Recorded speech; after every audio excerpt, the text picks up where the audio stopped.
So I am Alison Johnston. I am the lead policy officer in Scotland for the Office of the Information Commissioner.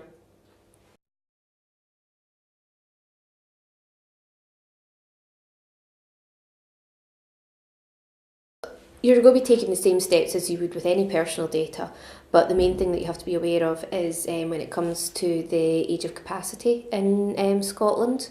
So in Scotland, the legal age of capacity for an individual to exercise their data protection rights is age 12, but that is to do with their capacity. So if they've got a cognitive impairment or something like that, and they can't do it, it would still fall on their parents. But it means that from age 12, children can make subject access requests. They can make the request to be forgotten. They can exercise those rights. Under GDPR, the legal age at which a child can consent to use an online service would be 13. So you need to think about how you're going to get that consent, how you're going to guarantee their age. It's going to be really, really interesting to see how Facebook start to enforce their age limit of 13, because I'm sure we all know people under the age of 13 who have Facebook pages. You need to think about how you're going to get consent of the parent. If the child is under 13, or if they're not able to make that decision themselves.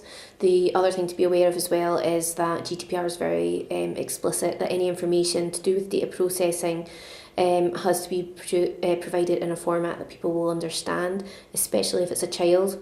So think about what's going to be legible, the wording that you use, how you're going to explain it to them. If you are working with people who English is not their first language, or if they've got a cognitive impairment, maybe they're visually impaired, how are you going to provide that information to them? Putting it in writing is not the only way to get that information across.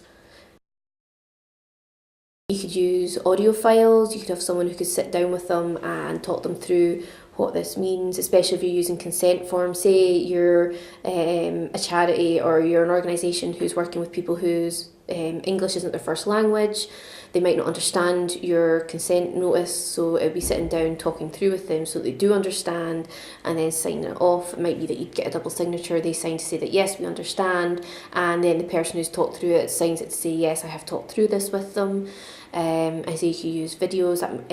Like a visual aid might be more appropriate for children. It might talk to them on a different level as opposed to if they were reading it. So maybe using an animation or a YouTube video, something they can click on and see and understand.